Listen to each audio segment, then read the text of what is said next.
سعودی عرب کے دارالحکومت ریاض red apple restaurant میں پاکستانی صحافیوں کی تنظیم پاک میڈیا فورم اور بزنس کمیونٹی کی جانب سے نئے سال 2025 کو خوش آمدید کہنے کے لیے ایک پروقار تقریب کا اہتمام کیا گیا۔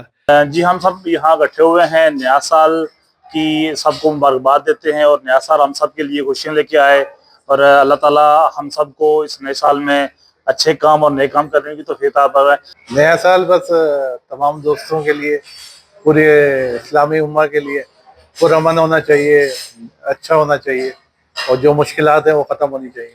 تقریب میں پاک میڈیا فورم کے صدر ذکاء اللہ محسن، چیئرمین محمد الیاس، جنرل سیکرٹری رنا عظیم، اجمل منہاس، کامران حسانی، حسیب گوندل نے شرکت کی۔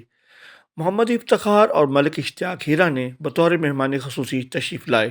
تقریب کے شرکاء نے نیک خواہشات کا اظہار کرتے ہوئے کہا، نیا سال پاکستان اور سعودی عرب کی تعمیر و ترقی اور امن و سلامتی اور عالم اسلام کے لیے خیر و برکت کا سال ہو۔ والے جتنے بھی ہمارے پاکستانی ہیں وہ دن رات جو ہے دگنی ترقی کریں جی، اور پورا پاکستان اور سعودی عرب پوری دنیا کے لیے میری نیک خواہشات ہیں۔ اللہ تعالیٰ یہ نیا آنے والا سال ہم سب کے لیے جو ہے آسانیاں پیدا کرے، اور جو ہے امت مسلمہ کے حال پر رحم کرے جی۔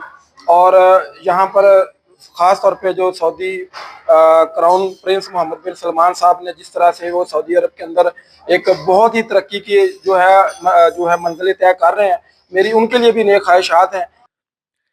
سعودی عرب میں مقیم صحافیوں نے پاک سعودیہ تعلقات کے فروغ کے لیے اپنا اہم کردار ادا کیا ہے اور اپنی صحافت سے پاکستان کے مثبت چہرے کو دنیا بھر کے لیے پیش کیا ہے۔